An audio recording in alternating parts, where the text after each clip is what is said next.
पुराणानाम् आलयं करुणालयं नमामि भगवत्पाद शंकरं लोकशंकरं शंकरं शंकराचार्यं केशवं पादरायणं सूत्रभाष्यकृतौ वन्दे भगवन्तौ पुनः पुनः ईश्वरो गुरुरात्मेति मूर्तिभेदविभागिने व्योमवद्व्याप्तदेहाय दक्षिणामूर्तये नमः।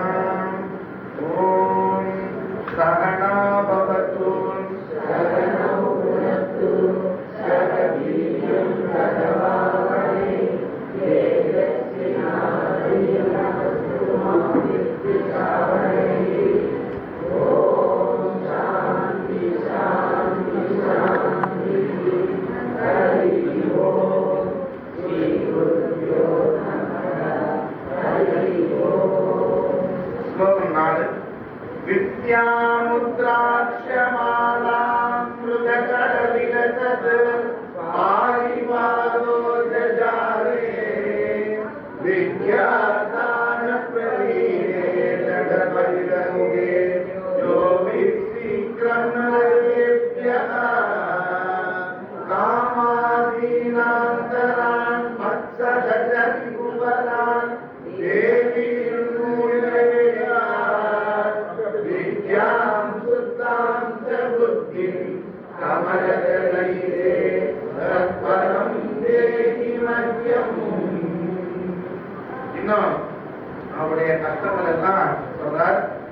இந்த நிலைமை எனக்கு இன்னும் என்ன பற்றி தெரியாததுக்கும் எனக்கு சிரத்தை ஏற்படாமல் இருக்கிறதுக்கும் இந்த பாவம் ஒன்றும் எனக்கு கழியாமல் இருக்கிறதுக்கும் நிறைய விதமான தடைகள் எனக்கு வெளியே இல்லை என்னிடமே இருக்கு. அந்த தடைகளை ஒரு ஐடென்டிஃபை பண்ணி ஒருவனா தீர்த்து கொடு அப்படின்னு கேட்கிறார். அதுக்கு முன்னாடி அம்பிகையினுடைய திருமேனியை பத்தி வர்ணனை சொல்றார். என்ன வர்ணனை அப்படின்னு சொன்னா, இப்ப நம்ம இந்த சரஸ்வதி கையில பார்த்தோம் அப்படின்னு பார்த்தோம்னா கையில வீணை இருக்கு. இந்த சரஸ்வதி தான் சிருங்கேரி பீடத்துல இருக்கிற சாரதா தேவி. அவ கையில என்னென்ன இருக்கிறது அப்படின்னு இதுல சொல்லிடுவார. அவ கையில சின்முத்திரை இருக்கு. அந்த வீணை இருக்கிற நம்ம நார்மலா இருக்கிற சரஸ்வதி கையில வீணை இருக்கும், ஸ்பட்டிக மாலை மறு கையில இருக்கும், இன்னொரு கையில சின்முத்திரை இருக்கும், அதுக்கப்புறம் இன்னொரு கையில புத்தகம் இருக்கும். இந்த சிருங்கேரி சாரதா பீடத்துல இருக்கிற அந்த சாரதாவுக்கு அந்த சரஸ்வதிக்கு சில மாற்றங்கள் இருக்கு. என்ன அப்படின்னு சொன்னா, வித்யாம் ஒரு கையில புத்தகம் இருக்கு, அதுக்கப்புறமா வீணைக்கு பதிலா ஒரு கையில அமிர்த கலசம் இருக்கு, அமிர்த கடல். அதுக்கப்புறம் ஒரு கையில முத்ராம் இருக்கு, இன்னொரு கையில முத்ராட்ச மாலை இருக்கு. இதை தாங்கியவராக இருக்கிறார். அது மாத்திரமல்ல, ரொம்ப ரொம்ப வெள்ள நிறத்துல, ரொம்ப தத்துவகுணமான நிறத்துல இருக்காங்க. சோ இந்த வித்யாம், புத்தகம், கிரந்தம், இது எல்லாமே வேதம். இந்த வித்யான்னு சொன்னா இதெல்லாம் அதை குறிக்கிறது. முத்ராம் அப்படின்னு சொன்னா சின்முத்திரை, இது ஞான முத்திரை, ஞானத்தை இது குறிக்கிறது. எல்லாருக்கும் தெரியுமா இதோட அர்த்தம் என்னன்னு தெரியுமா? சொல்லாமல் சொல்லி நினையாமல் இது சொல்லாம சொல்லி கொடுத்திருக்கார் தட்சிணாமூர்த்தி. தட்சிணாமூர்த்தி கையில மாத்திரம் இல்ல, சரஸ்வதி கையிலும் இருக்கு. இந்த முத்திரையோட பேரு சின்முத்திரை. இப்ப இந்த விரல்களை எப்படி பண்ணிருக்கோம்? 3 விரல்கள் விட்டு இருக்கு, 2 விரல்கள் அட்டாச்சா இருக்கு.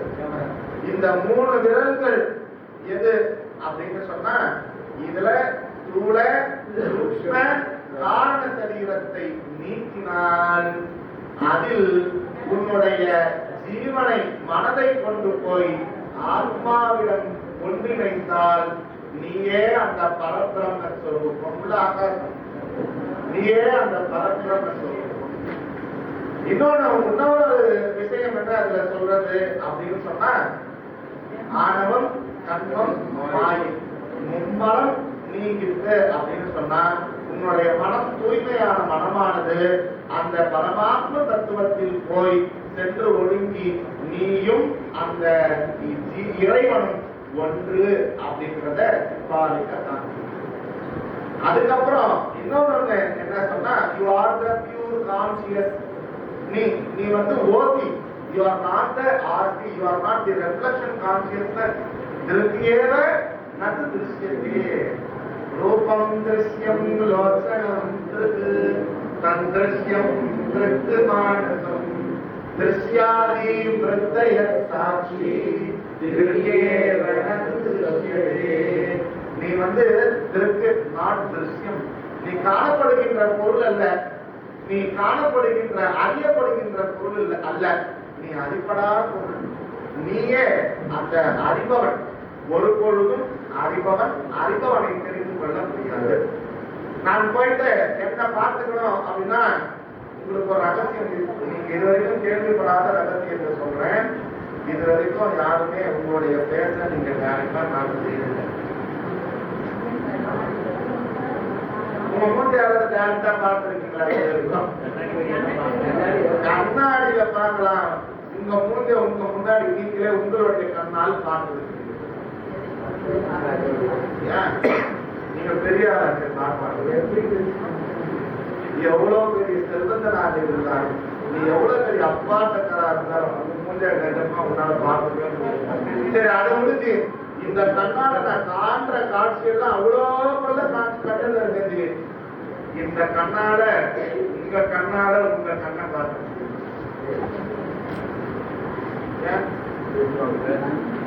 பார்க்க முடியாது. சரி, நான் பார்க்கறதெல்லாம் நல்லா வெளிச்சமா பிரைட்டா தெரியுது. ஆனா பாக்குறேன், அந்த பாக்குற அந்த கருவிழியினுடைய மையப்பகுதி கருப்பா இருக்கு. அந்த இருட்டு எனக்கு எப்படி வெளிச்சத்தை காமிக்குது? கருப்பா இருக்கிற கண்விழிதான் எனக்கு இந்த உலகத்துல இருக்கிற பிரகாசத்தை எனக்கு வந்து காமிக்குது. அப்ப இதுவரைக்கும் என் கண்ணை நான் பார்த்தது, என் கண்ணால் என் கண்ணை நான் கண்டது கிடையாது. என்னுடைய முகத்தை இதுவரை நானே பார்த்தது கிடையாது. அப்ப என்னை எனக்கு காண்பித்து கொடுக்கின்ற ஒரே ஒரு பிரமாணம், கண்ணு என்னை எனக்கு காண்பித்து கொடுக்காது. ஏன்னா கண்ணே கண்ணுக்கு தெரியாது, காது முடியவே முடியாது, தோல் முடியவே முடியாது. எது எதெல்லாம் நான் இல்லையோ, நான் அல்லாததை என்னால் உணர முடியும், என்னை என்னால் உணர முடியாது. என்ன என்னாலே முதல்ல தூக்கிக்க முடியாது. ஆனா என்னால 1 கிலோ லைட்டை தூக்க முடியும். என்ன என்னால வடிகள் ஞாபகத்துக்கு இங்க என் பண்டாட்டி தூக்கத்தில் இருந்துட்டேன்னா முதல்ல நீ தூக்கிக்கலாம் முடியாது. அது போல இந்த சின்முத்திரை கான்சியஸ்னஸ், இந்த உணர்வு கைத்தன்யமாக அறிவு சொரூபமாக இருக்கின்ற நான், மாறும் தன்மையாக இருக்கின்ற இந்த 3 விதமான ஜாக்கிரது, சொப்பன, சுசுப்தி. ஜாக்கிர நிலை அதாவது விழிப்பு நிலை, பின்னர் கனவு நிலை, ஆழ் உறக்க நிலை. இந்த 3 நிலைகளிலும் என்னுடைய மனதாலும் உடலாலும் இந்திரியங்களாலும் நான் மாறி மாறி கொண்டு இருக்கிறேன். அந்த மாறும் தன்மையாக இருக்கின்ற ஜாக்கிர, சொப்ன, சுசுப்தியில் இருக்கின்ற விஸ்வன், தைஜசன், பிராஜ்ஞன், இந்த ஜீவன் எடுக்கின்ற இந்த 3 பேருக்கு சொந்தக்காரன் நான் இல்லை. இத 3த்தையும் நீக்கினா இதுல இருக்கிற அந்த அகங்காரமானது நீங்க பெற்று, அந்த அகங்காரம் அந்த ஆட்சியானது தன்னுடைய ஒரிஜினாலிட்டியை தெரிஞ்சுடுது. அப்படின்னா அது துவமசி, அது நீங்களாக ஆகிறாய். இதுதான் இந்த சின்முத்திரையினுடைய ரகசியம். அதே சரஸ்வதி காண்பிக்கிறார். அது அந்த சின்முத்திரை செய்கையின் பொருளை உணர் என்பது இந்த மொத்த தசோபனிஷத்தோட தாற்பயமே அதுதான். இந்த 10 உபனிஷத்துல, 1008 உபனிஷத்துல எத்தனை உபனிஷத்து நீ படிச்சாலும் இததான் சொல்லிக் கொடுக்கும். அதுதான் சின்முத்திரையினுடைய தாற்பயம். எப்பொழுது இந்த உலகப்பற்று, உடற்பற்று இதை விட வேண்டும். எப்ப நம்ம விடுறது? முதல்ல உடல் பற்று நீங்கினால்தான் அனைத்து பற்றும் நீங்கும். ஏன்னா எனக்கு மொத்த உறவு, மொத்த சொந்தம், என்னுடைய மொத்த ஓனர்ஷிப் எல்லாமே எதை பேஸ் பண்ணியிருக்கு? எதை பேஸ் பண்ணியிருக்கு? எல்லாமே என்னுடைய உடம்பு, என்னுடைய மனம். இதை ஐடென்டிட்டியா வச்சு இந்த உலகத்துல நான் பழகிட்டு இருக்கேன். இந்த உலகத்தை இதை ஐடென்டிபிகேஷனா வச்சு இந்த உலகத்தை நானே அனுபவிச்சுட்டு இருக்கேன். ஆனா உண்மையிலேயே நான் யார் அப்படின்னா, இந்த உடம்பும் நான் இல்லை, இந்த மனசும் நான் இல்லை. இது என்னுடைய நிஜ சொரூபம் இல்லை, இது பொய். எது நிஜ சொரூபம் அப்படின்னா, இதற்கு பின்னால் எது இந்த இரண்டையும் இயக்கி கொண்டிருக்கிறதோ அந்த இயங்கிக் கொண்டிருப்பதில் இயங்காமல் இருக்கின்ற அந்த பேரானந்த அறிவு பிரகாசமே, அந்த சச்சிதானந்த ஸ்வரூபமே நான், அதுவே அகம். ஆனா அந்த உண்மையான நான நம்ம அப்பப்போ மறந்துடும். எத்தனை வாட்டி அதை கேட்டிருக்கோம், ஆனா இப்பதான் புதுசா கேட்கிற மாதிரி இருக்கு, திருப்பியும் மறந்து போயிடுறது. இது நான் இல்ல, I am not the body, mind and the senses. Atleast training class ஒரு வாரம் அந்த வார்த்தையை சொல்லுவேன், கேட்டிருக்கீங்க. ஆனா கேட்டா கூட என் காது கேட்காது, கேட்கல. ஏன்? அது இன்னும் எனக்கு என்னுடைய உடம்புல ரத்த நாளத்துல அது இன்னும் ஊறவில்லை. அதனால முதல்ல நான் விட வேண்டியது உடல் பற்றை விட வேண்டும். ஏன்னா அதுதான் இந்த ஆத்மாவுக்கு ரொம்ப நெருக்கத்துல இருக்கு. முதல் நெருக்கத்துல இருக்கிறது மனசு நெருக்கத்துல இருக்கு, அகங்காரம் நெருக்கத்துல இருக்கு, அதுக்கப்புறம் இந்த உடம்பு நெருக்கத்துல இருக்கு, அதுக்கப்புறம் இந்த உலகம் நெருக்கத்துல இருக்கு. அப்ப முதலில் நான் விட வேண்டியது சென்ட்ரா இருக்கிற இந்த உடல் பற்றை விட்டுட்டேன்னா ஆட்டோமேட்டிக்கா இந்த பக்கம் இருக்கிற மனப்பற்று இது நீங்கிடும், ஆட்டோமேட்டிக்கா இந்த பக்கம் இருக்கிற உலகப்பற்று நீங்கும். அதுக்கு என்ன வழி செய்ய வேண்டும்? இந்த உலக விஷயங்களில் இந்த உடல் பற்று நீங்கினால்தான் அனைத்து பற்றும் நீங்கும். இந்த பற்று நீங்கிறதுக்கு எனக்கு சித்த சுத்தி ஏற்படணும். அந்த சித்த சுத்தி ஏற்படுறதுக்கு நான் என்ன பண்ணணும்? கர்மயோகம் பண்ணணும். அந்த கர்மயோகம்னா என்ன? ஒவ்வொரு செயலையும் நான் தான் செய்கின்றேன் என்ற எண்ணத்தை விட்டுவிட்டு இது நடப்பது அனைத்தும் நன்மைக்கே, நடப்பது அனைத்தும் இறை செயல், நடப்பது அனைத்தும் இறைவனையே நடத்துகிறார். இங்கு நடக்கின்ற விஷயங்கள் எல்லாம் லீலை அப்படின்ற விஷயம் எனக்கு புரியணும். ஏன்னா இங்க நான் தப்பா புரிஞ்சுட்டு இருக்கேன், ஒவ்வொரு விஷயத்தை நான் தப்பா புரிஞ்சுட்டு இருக்கேன். எது நான் இல்லையோ, எது எனக்கு சம்பந்தம் இல்லையோ, எனக்கு சம்பந்தம் இல்லாத விஷயத்தை என்னுடைய விஷயமாக, எனக்கு வேறானதை என்னுடையதாக நான் தப்பா புரிஞ்சு வச்சுட்டு இருக்கிறதுனால எது நடந்தாலும் எனக்கு தான் நடக்குது, என்னாலதான் ஆகுது அப்படின்ற ஒரு பெரிய பிரச்சனையில இருக்கும். இதுல இருந்து வெளியே வரணும்னா முதல்ல கர்மயோகம் பண்ணணும். அனைத்து பாரத்தையும் பகவான் மேல போடணும். பாரம் மட்டும் போறது இல்லை, எல்லா பெருமையும் அவன் மேல போடணும். எனக்கு எதெல்லாம் பண்ணி எனக்கு திறமை இருக்குன்னு நினைக்கிறோமோ அந்த திறமை எல்லாம் பகவானுடையதுன்னு நான் முதல்ல நினைக்கணும். அதுக்கு எக்ஸாம்பிள் என்ன அப்படின்னு சொன்னா, முதல் சின்முத்திரை ஒரு கையில இருக்கிறத பார்த்துட்டோம். ரெண்டாவது எக்ஸாம்பிள் அக்ஷமாலா, இதை பத்தி சொல்றாரு. அக்ஷமாலை அப்படின்னு சொன்னா படிக்கத்துல இருக்கும். இப்ப நான் கூட போட்டிருக்கிறேன், இது கையில கருங்காலி, அதுக்கப்புறமா கழுத்துல போட்டிருக்கிறது உத்ராட்சம். இது மாதிரி படிக்கத்துல நிறைய பேர் போட்டிருப்பாங்க, சந்தன மாலை போட்டிருப்பாங்க, துளசி மாலை போட்டிருப்பாங்க, இது மாதிரி பல மாலைகள் போட்டிருப்பாங்க. இதெல்லாம் எதுக்கு இண்டிகேஷன் அப்படின்னு சொன்னா, நான் ஆன்மீக பாதையை தேர்ந்தெடுத்து விட்டேன். எப்படி திருமணம் ஆனால் ஒரு பெண்ணுக்கு மங்கள நாம் சாத்தி விட்டால் அவள் அந்த குடும்பத்திற்கு தலைவி ஒருத்தவனுக்கு மனைவியோ, அது போல இந்த ருத்ராட்சம் போன்ற இந்த மாலையை நான் அணிந்த பிறகு நான் அந்த இறைவனுக்கு சொந்தமானவன் அப்படின்ற எண்ணம் எனக்குள்ள ஏற்படணும். அதை இண்டிகேட் பண்றதுக்கு அந்த கர்மயோகத்தை எனக்கு காண்பித்து கொடுப்பதற்காக அந்த சரஸ்வதியானவள் தன் கையில் அக்ஷமாலையை ஒரு கையில் பிடித்துக் கொண்டிருக்கின்றார். இந்த மாலையின் உண்மை மனதை கட்டுப்படுத்தும். இந்த மாலையோட உண்மையான விஷயம் தாற்பயம் என்ன? மனதை கட்டுப்படுத்தும். மனம் பார்க்கும் இந்த மனம் வெளியே போய் ஓடியாந்து இருக்குல்ல, அந்த மனம் அலைந்து தெரியாமல் இருக்கிறதுக்கு இந்த மாலை, ஜப மாலை ஏன் எல்லா ஆச்சாரியர்களும் எல்லா ஞானிகளும் போட்டு இருக்காங்க அப்படின்னா, அவர்களை மனம் தன் இசைவுக்கு வெளியே சென்று பராது பார்க்காம நாய்க்கு போட்டிருக்கிற பெல்ட் மாதிரி கட்டி இருக்கு. அத எக்ஸாம்பிளா இந்த இடத்துல காமிச்சிருக்கார் அக்ஷமாலா. இதுக்கு இன்னொரு பெயர் காரணம்.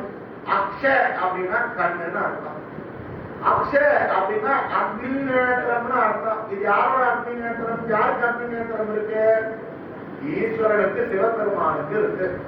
அந்த அக்னி நேத்திரம் அக்னிகன் அவர் அந்த சிவபெருமான் அக்ஷ.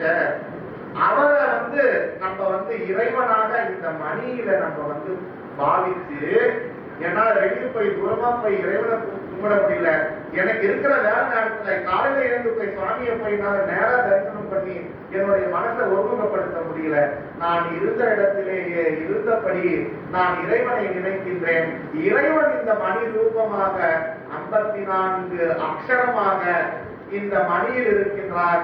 ஒவ்வொரு மணியையும் நான் உருட்டுகின்ற பொழுது அந்த ஈஸ்வரனை நான் ஸ்மரித்துக் கொண்டே அவனுடைய நினைப்பிலேயே அவனுடைய அருளினாலே அவனை நான் ஜபித்துக் கொண்டிருக்கிறேன். ஓம் நம சிவாய, ஓம் நம சிவாய, ஓம் நம சிவாய அப்படின்னு நான் அவனை 54 ஒரு மணிக்கு 54 சுத்து, 108 சுத்தம் இருக்கு.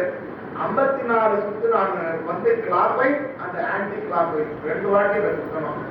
அப்படி சுத்தரச்ச என்னுடைய மனம் அட்லீஸ்ட் அந்த 108ல ஒரு 10 மணியில நாட்டம் போய் ஒதுங்கி போய் நிற்கும். அப்போ அந்த இறைவனை நான் எண்ணுவதற்கு உண்டான நேரம் கிடைக்கும். அப்போ என்னுடைய மனம் ஒடுங்குவதற்கு உண்டான வழி கிடைக்கும். மனம் சாதாரணமா இருந்தால் அங்கே இங்கே அலைஞ்சு தெரிஞ்சு புதுசா விஷயத்தை நோக்கி போகும். அப்படி போகாமல் மனம் ஒரு 10 நிமிஷம் நாட்சியம் எதையும் நினைக்காமல் அந்த இறைவனையே நினைப்பதற்கு அவனோட பேரும் கர்மயோகம். அத சிம்பாலிக்கா ருத்ராட்ச மாலையா இதுல காமிச்சிருக்காங்க. நம்முடைய பாரம்பரியமே எப்பேற்பட்ட பாரம்பரியம்னா எல்லாத்தையும் இறைவனா பார்க்கிற பாரம்பரியம். அதனாலதான் மெயினா உருவ வழிபாடு நமக்கு வெற்றி கொடுத்தது. இந்த உருவ வழிபாடுனால நிறைய அகங்காரமானது நீக்கி போயிடுது. எனக்கு ஒரு பயம் வருது. எனக்கு இருக்கிற பிரச்சனை எல்லாம் அங்க இருக்கும்போது என்னால கொட்டத்துக்கு உண்டான ஒரு இடமா இருக்கு. என்ன திட்டனாலும் அது வாங்கிடுது. என்னதான் ரொம்ப நெருக்கமான மனைவியா இருந்தா கூட நம்ம வெளியே வெறுப்பாய் அவர்கிட்ட காமிச்சோன்னா என்ன பண்ணுவா, அவன் நம்மளை திட்டுவா. ஆனா அவர்கிட்ட போய் நம்ம என்ன திட்டனாலும் சரி ஓகே வாங்கிப்பா, எதுவுமே சொல்ல மாட்டான். என்ன அழுதாலும் சரி அவர் பாட்டு கவனம் இருப்பார். ரமணர் மாதிரி அவர்கிட்ட போனா அவர் பாட்டு அப்படியே உட்கார்ந்து இருப்பார் சகஜ சமாதியில. நம்மளே போய் அவர் எதிர்க்க உட்கார்ந்த உடனே நம்ம என்னென்ன கேள்விலாம் கேட்கணும்னு நினைச்சு போனோமோ அந்த கேள்விக்கு எல்லாம் பதில் வந்துடும். மனசே லைட் லைட் ஆகிடும். ஒரு ஆனந்தம் உள்ளுக்குள்ள ஏற்படும். அந்த பரிபூர்ண பக்குவ நிலை அவருடைய அந்த ஆறாவது நமக்கு கிடைக்கும். ஞானிக்கே இந்த நிலைமைனா இது மாதிரியான விக்கிரகங்கள்ல அவ்வளவு சக்தியை ஏற்றி வேத மந்திரங்களை அது மேல பொழுது அதுக்கு நிறைய சக்தியை கொடுத்து நம்முடைய மனசக்தியும் அது கிட்ட போச்சுன்னா எவ்வளவு போகணும். அது போல நம்ம ஒவ்வொரு விஷயத்தையும் நம்ம அதனால இதை பண்றோம். இப்படி நாம ஜபங்கள் நம்ம செய்ய செய்ய நம்முடைய மனதில் இருக்கின்ற கல்விஷங்கள் நீங்கும், அழுக்கெல்லாம் தள்ளும். இந்த சரஸ்வதி கையில் பார்க்கின்ற பொழுது அக்ஷமாலை நம்ம பார்க்கும் பொழுது நமக்கு ஜபம் ஞாபகம் வர வேண்டும். அமிர்த கடத்தை பார்க்கின்ற பொழுது, அமிர்த குடத்தை பார்க்கின்ற பொழுது, அந்த அமிர்தம் என்று சொன்னால் மரணம் அற்ற தன்மையை கொடுப்பது அர்த்தம். அமிர்த கலசம் கையில பார்க்கின்ற பொழுது எனக்கு நான் மரணம் இல்லாதவன் அப்படின்ற அந்த மரணம் இல்லா பெருவாழ்வை அது குறிக்கும். இந்த 4ம் எதை இண்டிகேட் பண்றது அப்படின்னு பார்த்தா, ஜபமாலை கர்மயோகத்தை இண்டிகேட் பண்றது, புத்தகம் வித்யா சிரவண மரணத்தை இண்டிகேட் பண்றது, அது ஞான யோகத்தை இண்டிகேட் பண்றது, சின்முத்திரை நிஷ்டை நிதித்தியாசனத்தை இண்டிகேட் பண்ணுது. அமிர்த கலசம் மோட்சம் மரண விழா பெறுவார்களை இண்டிகேட் பண்ணது. இவ்வளவு இண்டிகேஷனை சிம்பாலிக்கா வச்சுட்டு எதுவுமே தெரியாத மாதிரி அவ நம்ம முன்னாடி பிரசன்னமா இருக்கா. சரஸ்வதியின் மொத்த உருவம் வேதாந்த வித்தியார்த்திகளின் பயணத்தில் லட்சணமான முழு அம்சம் அந்த சரஸ்வதி தாய். இந்த வேதாந்த பயணம் நமக்கு எப்படி இருக்கணும் அவ இண்டிகேட் பண்றாங்க. ஃபர்ஸ்ட் ஜபன் டு விசாரம், விசாரம் டு சிரவணம் மனனம், சிரவண மனனம் டு நிதித்தியாசனம், நிஷ்டை, நிஷ்டை டு மோட்சம். இத அவ இண்டிகேட் பண்றா.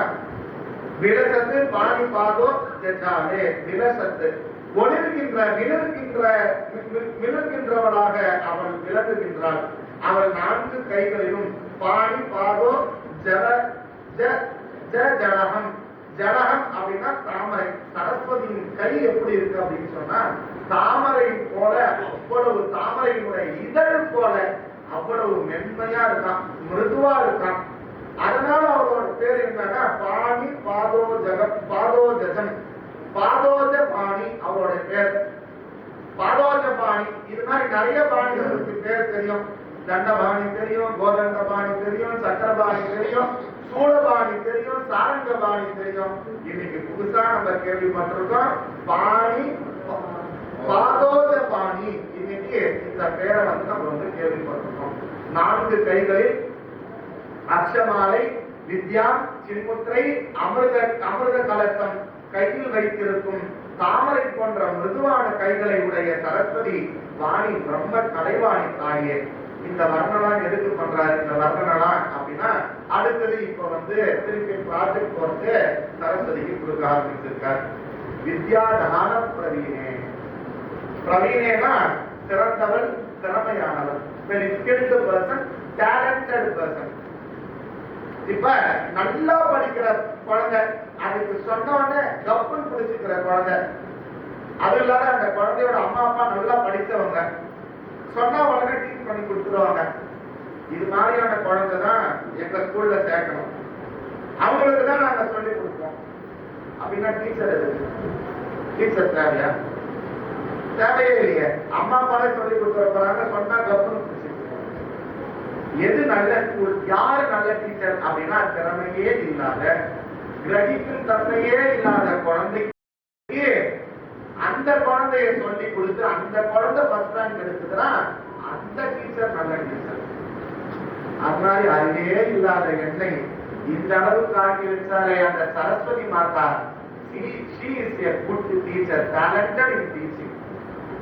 So அதுல சாமர்த்தியம், வல்லமை வாய்ந்தவள், டேலண்ட் எக்ஸ்பர்ட். எதுல? அவள் அறிவில் சிறந்தவள். அறிவுல சிறந்து இருக்கிறவங்க தான் அறிவை தர முடியும். முட்டாள் போய் அறிவு யாருமே தர முடியாது. அறிவு சிறந்தவள். வித்யா தானே, ஆத்ம வித்தையை எனக்கு கொடு, வாக்கு எனக்கு அந்த வாத்சல்யத்தை எனக்கு கொடு, சுத்த புத்தியை கொடு, சத்துவ மனத்தை தாருமம்மா. வித்தையில் சிறந்த திறமை வாய்ந்தவளே எனக்கு அந்த வித்தையை கொடு அப்படின்னு சொல்லிட்டு இதுல கேட்கிற ஜட மத்திர முக்கே அப்படின்னு. என்னுடைய ஒரிஜினல் தான் முக்கிய நான் சொல்றேன். நீங்க வேற யாருக்கையும் சொல்லக்கூடாதுன்னு. நான் எப்பேற்பட்டவன்னா ஜடம், ஒண்ணுத்துக்கும் உதவாத மரக்கட்டை, மக்கட்ட. நான் அப்பேற்பட்ட ஆளுமா பத்திர. நான் அதோட ஒண்ணு இல்ல, நீ நல்லா காட்டு கத்தா கத்தி கத்தி சொல்ற. என் காது கேட்காத காது மகன் எத்தனை வாட்டி சொன்னாலும் என் காதுல எனக்கு ஏறவே இல்லை. ஏன் ஏறல அப்படின்னு சொன்னா எனக்கு மனம் நாட் அவைலபிள். நீ சொல்லும் போது நீ சொல்றச்ச நான் என் உடம்பு இங்க இருக்கு, என்னுடைய மனம் கிரகண வட்டமா வெளியே இருக்கிறது, என்னுடைய வீட்டை சுத்தி பார்க்குது, இங்க இருந்து என்னுடைய பையனை நினைச்சு பார்க்குது, இங்க இருந்து எங்க வீட்டுக்காரர் நினைச்சு பார்க்குது. அநேகமா என்ன திட்டனால கூட பரவாயில்ல, என்னோட மாமியார வேற என் மனசு நினைச்சு பார்க்குது. அப்படி இருக்குமா என்னுடைய மனசு? ஏன்னா இப்ப நம்ம பக்கத்துல முக்கியமான விஷயம் யாரோ பேசுறாங்கன்னு வச்சுக்கோங்க, நம்ம டிவி இன்ட்ரெஸ்டா பார்த்துன்னு இருக்கோம்னா அவங்க சொல்ற விஷயமே சத்தமா சொன்னா நம்ம காதுல கேட்காது. இது ஒரு நல்ல எக்ஸாம்பிள்.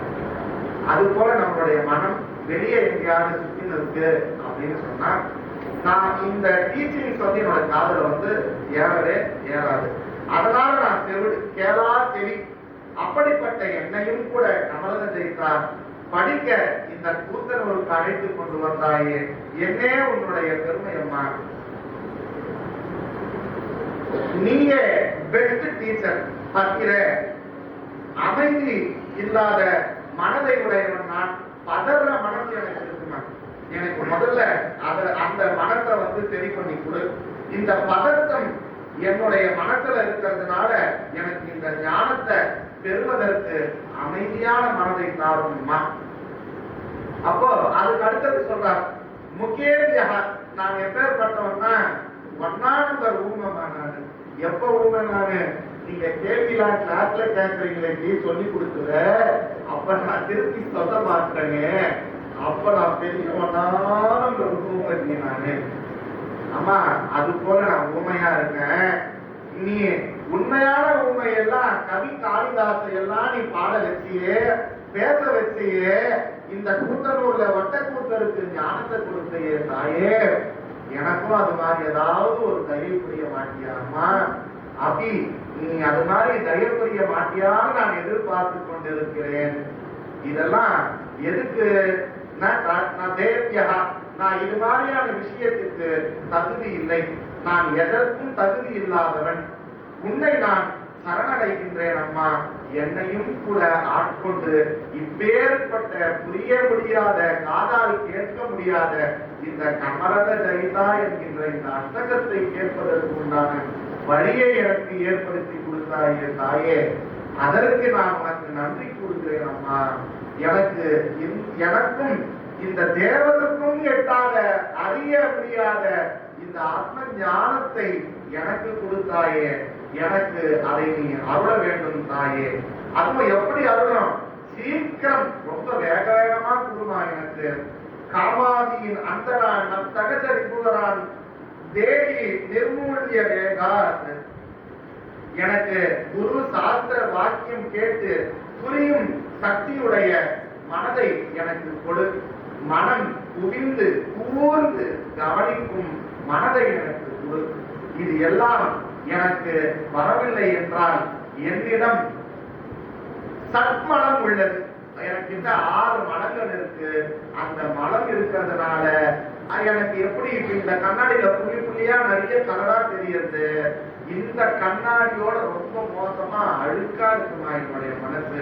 ஒவ்வொரு அழுக்கம் எப்பேற்பட்ட அழுக்கா இருக்குன்னா ஸ்டிக்கியான அழுக்கா இருக்கு. ஒரு அழுக்கு காமம், இன்னொரு அழுக்கு குரோதம், இன்னொரு அழுக்கு மோகம், இன்னொரு அழுக்கு மதம், இன்னொரு அழுக்கு ஆச்சரியம் அப்படின்றது கூட சம்சாரம், கஷ்டம், விருப்பு, வெறுப்பு அப்படின்றது எல்லாம் சேர்ந்து அழுக்கா இருக்கு தாயே. அதை என் மனதில் இருந்து நீக்கு. என்னுடைய மனம் இந்த வகுப்பை கேட்பதற்கு, ஞான விஷயங்களை என்னுள் புகுத்துவதற்கு, ஞான விஷயங்கள் என்னுள் தங்குவதற்கு உண்டான வழியை தாரும் அம்மா. இந்த எதிரிகள் ரிபுகு என்றால் எதிரி. இந்த எதிரிகள் கூடவே இருந்து எனக்கு குழப்பத்தையும் நீங்கள் சொல்லிக் கொடுக்கின்ற விஷயத்தையும் புரிய விடாமலும் அறிய விடாமலும் தடுக்கின்றார்கள் தாயே. இவர்களை நீ என்ன பண்ணணும்? நீ அவர்களை வேரோடு அழித்தாயே. இந்த காம ஆதி அப்படின்னு சொன்னா, காமாதி அப்படின்னு சொன்னா காமம் முதலான அர்த்தம். காம, குரோத, லோப, மோக, மத, மாத்சரியம். காமம் 2 வகையா பிரிக்கலாம். ஒண்ணு தூய ஆசை, அது பேரு சுத்த காமா அப்படின்னு பேரு. இன்னொரு காமம் அசுத்த ஆசை, அது அசுத்த காமா. இவர் கேட்கறது அசுத்த காமங்களை எனக்கு அழித்து கொடு, தூய காமமான உன்மேல் வைக்கின்ற இச்சை, வேதத்தின் மேல் வைக்கின்ற இச்சை, மோட்சத்தின் மேல் வைக்கின்ற இச்சையை அதிகப்படுத்தி கொடு அப்படின்னு கேட்கிறார். நான் பேரின்பத்தை நோக்கி இருக்க வேண்டும். புலனின்ப விஷயத்திலிருந்து நான் அதிலிருந்து வெளியே வர வேண்டும். ஆத்ம நித்தியத்திற்கு, புலன் விஷயத்திலிருந்து ஆத்ம நித்தியத்திற்கு நான் டிராவல் ஆக வேண்டும். அடுத்தது கோபம். எனக்கு கோபம் வந்துருச்சு, நான் மனுஷனாவே இருக்க மாட்டேன். இப்ப மட்டும் மனுஷனா இருக்கியா? இல்லையே. கோபம் வந்துடுச்சு. அந்த கோபம் எப்பேற்பட்டது என்று சொன்னால் காட்டு தீயை விட மிகவும் மோசமானது அந்த கோபம். அந்த கோபம் எப்பேற்பட்டது என்று சொன்னால், யாராவது குற்றம் செஞ்சால் என்னால பொறுத்துக்கவே முடியாது. அப்ப நீயே குற்றம் செய்ய உன்னால பொறுத்துக்க முடியுமா? இத பார்க்கணும் முதல்ல. அது இல்லாத பெரிய பெரிய ஆள் வீட்டுல எல்லாம் நாய்கள் சாப்பிடுறதையும் போட்டு விடுறாங்க. அவங்க வீட்டுல ஒரு நாய் தானே வளர்க்குறாங்க, ஏன் நாய்கள் சாப்பிடுறதை அந்த வீட்டுல இன்னொரு நாய்கள் போட்டு இருக்கு. போய் கல்லு தட்டினா இந்த நாய் குறைச்சிட்டு அந்த நாய் சொல்ல கம்மு இருக்கணும் கிட்ட வந்து யார் வேணாம் அப்படின்னு குறைக்கிற மாதிரி கேட்பான். இது ஒரு நாய். அதனால நாய்கள் சாப்பிடுறது. அது மாதிரி நான் நாயா இருக்கிற சில சமயத்துல கோபம் வந்துருச்சுன்னா கடிக்க தெரியாம நானே என்னையே ரொம்ப அறிவியல் என்னையே நான் கடிச்சிக்கிறேன். இப்பேற்பட்ட ஆளா நான் இருக்கிறேன். எனக்கு இந்த கோபத்தை நீக்கி விடு. இருக்கிறதுலே கோபங்கிற ஒரு அளவுக்கு நம்ம எடுத்துக்கலாம். மோகம்னு ஒரு விஷயம் இருக்கு. இந்த மோகம் தான் இருக்கிறதே ரொம்ப கொடுமையான மோகம். மோகம்னா என்ன? பொய்யை உண்மை என நம்பி எதிர்பார்ப்போடு இருக்கிறது மோகம்.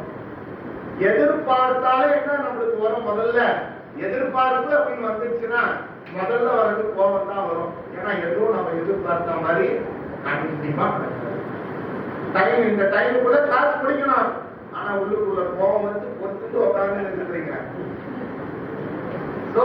இந்த எதிர்பார்ப்புடன் இருப்பது, எதிர்பார்த்தாலே கோபம் தான். எதிர்பார்ப்புன்னு ஒரு விஷயம் இருக்கு. அதோட முட்டாள்தனம் வேற எதுவுமே கிடையாது. எதிர்பார்க்காதீர்கள். நடவாததை நீ நடப்பது போல நினைப்பது மோகம். கற்பனை பண்ணியிருக்க அது பெரிய மோகம். மதிப்பிற்கு மீறிய மதிப்பு ஒரு பொருள் மேல வைக்கிறப்ப அது பெரிய மோகம். பணத்து மேல பெரிய மதிப்பு வச்சிருக்க அது மோகம். பணமே எனக்கு பூரண திருப்தியும் ஆனந்தத்தையும் பாதுகாப்பையும் கொடுக்கும் என்று நம்புகிறாய், அது மோகம். வீடு என்னை பாதுகாப்பும் என்று நம்புகிறாய். நீ உயிர் விட்ட ஒரு மணி நேரத்திற்குள் வீடு முன்னை தெரித்துவிடும். செருப்பை கூட வைத்துக் கொள்ளும், உன்னை வைத்துக் கொள்ளாது. ஆகியபடியினால் வீட்டின் மேல் வைத்திருக்கின்ற ஒரு விதமான அன்பு மோகம். உறவுகள் மேல் வச்சிருக்கிறது முதல்ல அவன் தான். என் பெத்த புள்ளதான் என்னை நல்லா பார்த்துக்கணும். நீ பெத்தவன உன் பெத்த புள்ளதான் உன்னை முதல்ல போய் கொடுக்க போறது. அதுக்கே நீ சாப்பாடு போட்டு அதை நல்லா வளர்த்துட்டு இருக்க. அதனால உன்னை கொடுக்கறதுக்காக நீ வளர்த்துட்டு இருக்க. அதனால அது மோகம், உறவு மோகம். எல்லாத்துனால எனக்கு குழப்பம் இருக்க, அது பெரிய மோகம் எனக்கு. அதுக்கு மேல எனக்கு நிறைய ஐடியாஸ் வருது. இப்படி பண்ணிடலாம், அப்படி பண்ணிடலாம். நான் இது ஒரு மணலை கையிலா தெரிஞ்சுடுவேன், வானத்தை இல்லா வளர்ச்சிடுவேன்னு. இதுவும் மோகம். இந்த மோகத்தை எல்லாம் அனித்தியத்தின் மேல் நித்தியத்தை எதிர்பார்த்து வைப்பது மோகம். அனித்தியத்தின் மேல் நித்தியம் என்ற எதிர்பார்ப்பை வைப்பது மோகம். அப்போ எல்லாரும் எனக்கு முக்கியத்துவம் கொடுக்கணும். சாவு வீடாந்தா நான் தான் பணமா இருக்கணும், மாலை எனக்கு தான் விடணும். கல்யாண வீடாந்தா நான் தான் மாப்பிள்ளையா இருக்கணும். எல்லாரும் என்னையே தான் போக்கஸ். இது மாதிரி நினைக்கிறது மோகம். எல்லாரும் என்கிட்ட அன்பா இருக்கணும்னு நினைக்கிறது. முதல்ல நீ அன்பா மற்றவங்க கையில இது, அப்புறம் மற்றவங்க கையில அன்பு நீ எதிர்பார்க்க. அன்பு எனக்கு அப்படியே எனக்கு அன்பு எப்பேற்பட்டது அப்படின்னு சொன்னா, இந்த அன்பு கடைசி வரைக்கும் நீங்க நானும் ஒற்றுமையா ஒரே மாதிரி இருக்கணும். சாவர வரைக்கும் ஒன்னா இருக்கணும். ஏதாவது ஒரு பக்கத்துல பாம்போ இல்ல பக்கத்துல நெருப்பு எரியுதுன்னு வச்சுக்கோங்களேன், நீயும் நானும் ஒரே அன்பா இருக்கலாம் அப்படின்னு சொல்லுவோமா? நான் முதல்ல அங்கிருந்து யாரு கத்திக்கிறோமோ முதல்ல கத்திச்சு ஓடும். அன்பு அவங்க தெரிஞ்சது உண்மையான அன்பு. அன்பு என்பது அது அல்ல. அன்பு எப்பேற்பட்டது என்று சொன்னால், அன்பு சொரூபம். அன்பு நான் சுபாவம். அன்பை வரவழைக்க முடியாது. அன்பு அது எப்பொழுதுமே இருந்து கொண்டு இருப்பது, என்றுமே இருப்பது அன்பு. ஏனென்றால் அன்பு இறைத்தன்மை. இப்போ உண்மையான மோகம் எது? எல்லாத்தையும் உண்டாச்சு. இப்ப இருக்கிறதே ரொம்ப உண்மையான மோகம் என்ன அப்படின்னு பார்த்தோம்னா, நீ வேதாந்த பாதையில் பிரயாணிக்க ஆரம்பித்து விட்டாய். நீயே அந்த பரமாத்ம தத்துவம். நீயே அந்த தடுப்பம் அசி, நீயே அகம் பிரம்மாஸ்மி, நீயே பிரஜான பிரம்மம். இதெல்லாம் இந்த வேதம் திரும்பி திரும்பி திரும்பி வேதமும் குருநாதமும் மாத்தி மாத்தி உன்னை சொல்றாங்களே, இது எல்லாத்தையும் நீ கேட்டுட்டு பாடி மைண்ட் சென்சஸ் அப்படின்னு சொல்லிட்டு திருப்பியும் திருப்பியும் அதுல ஒரு முக்கியத்துவம் வச்சு போயிட்டு இருக்கிறியே, இது பேரு மோகம். இந்த உடம்பு நான் நீ நடத்திட்டு டிராவல் இன்னமும் பண்ணிட்டு இருக்கிறீங்க, இது பேரு மோகம். உண்மையான மோகமானது இந்த மோகம் எனக்கு நீங்க வேண்டும், அதற்கு எனக்கு வழிவகை செய். நடக்காததை நடக்கும் என்று எதிர்பார்ப்புடன் நீ பிரயாணித்துக் கொண்டிருக்கிறாய், அது மோகம், அது முட்டாள்தனம். தவறான எதிர்பார்ப்பு, தவறான புரிதல். உலகம் உனக்கு நல்லதை செய்யும் என்று நம்புகிறாய், கண்டிப்பாக ஒரு பொழுதும் உலகம் உனக்கு தீங்கை செய்வதற்காகவே காத்துக் கொண்டிருக்கிறது. ஏனென்றால் நீ உலகத்தை உலகமாக நீ பார்க்கவில்லை, உலகத்தில் உன்னை நீ பார்த்துக் கொண்டிருக்கிறாய். ஆகையினால் உன்னாலே நீ அழியப்படுவாய். இருக்கிறத இருக்க மாதிரி பார்க்கணும், திருஷ்யத்தை திருஷ்யமா பார்க்கணும். ஆனா நீ திருஷ்யத்தை எல்லாம் திருக்கா பார்த்து இருக்கிறீங்க. அம்மா சரஸ்வதி தாயே, எனக்கு இந்த முட்டாள்தனத்தை நீக்கிவிடு. அடுத்தது மதம். மதம் இருக்கிறதுலே ரொம்ப பெருசு. மதம்னா கர்வம், அகம்பாவம், மானித்துவம். காலையில நற்பண்புகள்ல சொன்னார், எனக்கு அமானித்துவம் எனக்கு வேணும், அந்த அமானித்துவத்தை கொடு. நான் பெருமையா என்னை பத்தி ரொம்ப பெருசா நான் நினைச்சிட்டு இருக்கேன். நான் யார் தெரியுமா? நான் பெரிய வேதாந்தி, நான் கிளாஸ் எல்லாம் நிறைய கேட்டுட்டு இருக்கேன், எனக்கு புது புது வேதத்தினுடைய சப்தம் எல்லாம் எனக்கு தெரியும். கமராஜா என்ன உங்களுக்கு தெரியுமா? இன்னைக்கு வீட்டுக்கு போக முதல் வேலையா தான் நம்ம கேட்போம், யாரையாவது பார்க்கணும். இந்த கர்வம் எனக்கு தேவையில்லை. எனக்கு தெரிதல், எனக்கு புரிதல், இது எல்லாம் என்னை மாற்றிக் கொள்வதற்காக முதல்ல நான் அதை அக்செப்ட் பண்ணணும். யார் ஒருவன் ஞானி அப்படின்னா, யார் ஒருவன் ஞானி என்று சொன்னால், அவன் கேட்ட மாத்திரத்தில் அவனுக்கு புரிவதற்காக சொல்ல வேண்டும், அவனை கீழ்மைப்படுத்துவதற்காக பெருமையாக சொல்லுபவன் ஞானி அல்ல. ஒருவன் நேர்மை அடைவதற்காக சொல்லுபவன் ஞானி. அப்ப உன்னுடைய பெருமைய நீ தயவு செய்து எனக்கு இந்த பெருமை, தற்பெருமை முதல்ல என்னை விட்டு போகணும் அப்படின்னு அவர் வேண்டார். அப்போ நான் எப்பேற்பட்ட ஆள் அப்படின்னு சொன்னா, நான் பெரிய ஜாம்பவான், நான் பெரிய பணக்காரன். இப்ப சொன்னேன், இங்க உன் கையில இருந்து காசெல்லாம் புடிங்கிக்கிறோம், உன் கையில இருக்கிற கிரெடிட் கார்டு, டெபிட் கார்டு எல்லாத்தையும் புடிங்கிறோம், ஓட்டர் ஐடி, ஆதார் கார்டு புடிங்கிறோம், போனை புடிங்கிறோம், இப்படியே வெளியே தூக்கி தள்ளிடுறாங்க. பெரிய ஆளுக்கு போய் காமிச்சு பண்றாங்க. இந்திய நிலைமைக்கு இதே மாதிரி வெளியே போனா பிச்சைக்காரனோட கேவலமா கேடு கட்ட. நான் போய் பெரிய ஆளுன்னு சொல்றேன், உன்னுடைய பெரிய ஆள் உங்களோட பவுண்டரிக்குள்ளதான் நீ பெரிய ஆள். எப்படி தெருநாய்கள் எல்லாம் இருக்கும், அதோட பவுண்டரிக்குள்ள இருக்கிறதுக்கு கம்மன் இருக்கும், பவுண்டரியில இருக்கும்போது வெளியே வர நாய்கள் எல்லாத்தையும் திருத்தம். இவர் அதோட பவுண்டரிக்கு போனாருன்னா இவர் வாழ மறைந்து கம்மு விட்டே போவார். அது மாதிரிதான் நாம் தெரியாதுன்னு நம்ம சொல்லணும். அதனால இந்த பெருமை எனக்கு தேவையில்லை, வீண் தம்பம் எனக்கு தேவையில்லை. இது எனக்கு வேதாந்தத்திற்கு மிகப்பெரிய தடையாக இருக்கிறது. அடுத்தது ரொம்ப முக்கியம், மாச்சரியம். எனக்கு பொறாமை குணம்.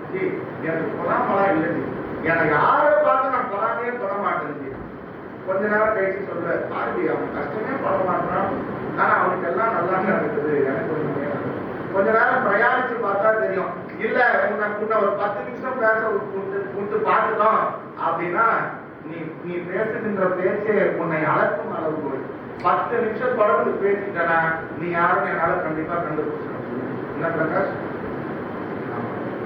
அதனால இந்த பொறாமை அப்படிங்கிற ஒரு விஷயம் இது எனக்கு விளங்குறோம். இது எப்ப எனக்கு ஆரம்பிச்சது இந்த பொறாமை? நான் பிறக்கும் போது நல்ல குழந்தையா தான் நான் பிறந்தேன். நான் என்ன ஸ்கூலுக்கு எடுத்து போய் சேர்த்தாங்க. நீ பாரு, நீ என்ன படிக்கிற, அந்த பையன் பாரு ஃபர்ஸ்ட் ரேங்க் எடுக்கிறான், நீ எங்கேயாவது ஒழுங்கா படிக்கிற.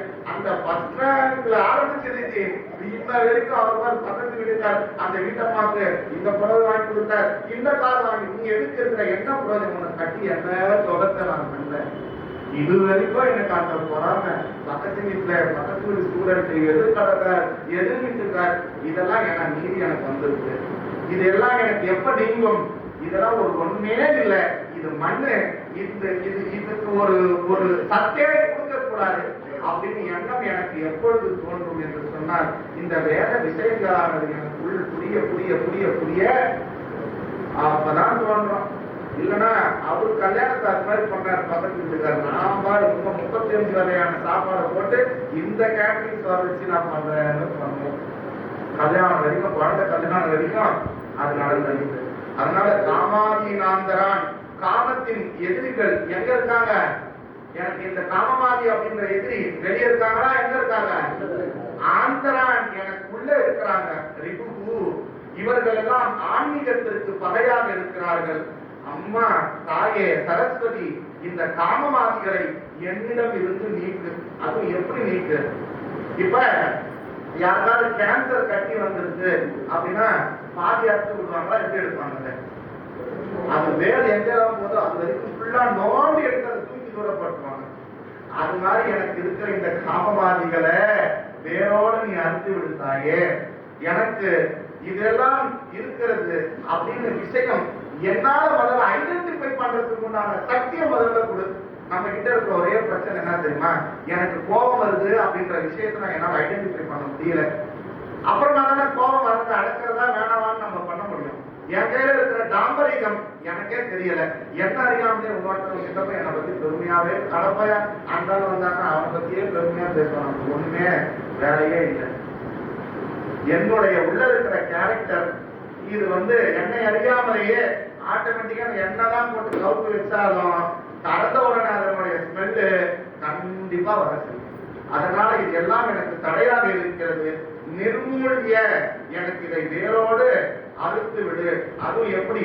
வேகாது, ரொம்ப வேக வேகமா அறுத்து விடு தாயே. இதை எது வரைக்கும் அப்படின்னு சொன்னா, எனக்கு சித்தசுத்தி அப்படின்ற விஷயம் எனக்கு வர வரைக்கும் இந்த மெயின் பிக்சர் எனக்கு என்கிட்ட இருக்கிறது எனக்கு தெரியாது. என்ன மெயின் பிக்சர்? இந்த கர்மமாதிகள் எனக்கு இருக்கிறது சித்தசுத்தி வர வரைக்கும் தெரியாது. எப்பொழுது எனக்கு சித்தசுத்தி ஏற்பட ஆரம்பிக்கிறதோ அதனுடைய ஆரம்ப பகுதியை என்னிடம் இருக்கின்ற இந்த கீழ்மைகள் எனக்கு ஐடென்டிஃபை பண்ண ஆரம்பிச்சிடும், எனக்கு தெரிய ஆரம்பிக்கும். அப்படின்னா எனக்கு போய் இந்த கரெக்ட் வேறு நம்மளே நம்மள ஒரு மார்க்கு பிக்சர் செய்யலாம். அவங்க இது மாதிரி பேசிட்டியே, பேசினதுக்கு அப்புறமா நம்மளுக்கு ஐடென்டிஃபை கொடுக்கும். நீ உங்களுக்கு இவ்வளவு பெருமையா நீ பேசிட்டியே, நீ நேற்று கிளாஸ்ல கேட்டது என்ன அப்படின்னு எப்ப எனக்கு உள்ள காண்பிக்க ஆரம்பிக்குதோ அப்பொழுது எனக்கு சித்த சுத்தியானது ஆட்டோமேட்டிக்கா மன தூய்மையானது ஆவறதுக்கு உண்டான ஃபர்ஸ்ட் ஸ்டெப்ல நான் வந்திருக்கேன் அப்படின்னு அர்த்தம். அதுக்கப்புறம் இந்த சித்த சுத்தி ஆவறதுக்கு இன்னொரு ஸ்டெப் என்ன கொடுக்குறாங்க? இதுல சிரவணமான நித்தியாசனம், குருநாதர் உபதேசிக்கின்ற உபதேச வார்த்தைகள் போயிடணும் அப்படின்னாலே அதுக்கு பேசிக் கம்யூனிட்டி எது அப்படின்னு சொன்னா சித்த சுத்தி தான் ஃபர்ஸ்ட். அப்ப அது சித்த சுத்தி ஆனவங்க தான் கிளாஸுக்கு வரணும்னா இன்க்ளூடிங் மைசெல்ஃப் ஒருத்தர் கொடுத்தாரு. அதுக்கு ஆதிசங்கர் பகவத்பாதர் ஒரு கமெண்ட்ரி கொடுக்கிறாரு. என்ன அப்படின்னு சொன்னா, நீ சிரவணம் பண்ணவே உனக்கு ஆட்டோமேட்டிக்கா சித்த சுத்தி ஏற்பட ஆரம்பிச்சிடும். அதனால நீ பெஸ்ட் சிரவணத்துக்கு வா அப்படின்னு சொல்லிட்டு சொல்றாரு. அதனால இந்த சிரவணமான நிதித்தியாசனம், இந்த சாதன சதுஷ்டி எல்லாம் வருவதற்கு உண்டான எனக்கு வழியை எனக்கு நீ தாருமம்மா. அதனால சரஸ்வதி தாயே, ஏ பிரம்ம கலைவாணி கமலத ஜெயிக்கே, எனக்கு வித்யாம் சுத்தாம்ச புத்தி எனக்கு நீ கொடுத்தாயே, அதுவும் உடனடியாக கொடு, எனக்கு நீ கொடு அப்படின்னு கேட்டு முடிக்கிறார். இப்ப என்னுடைய பதவிசாரத்தை பார்த்துவிட்டு இந்த வகுப்பை திருநெறி செய்வோம்.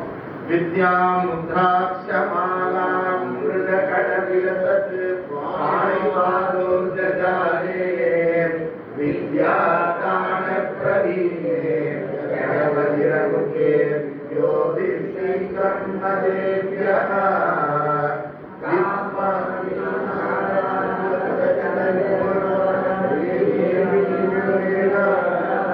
வித்யாம் சுத்தாம் ச புத்திம்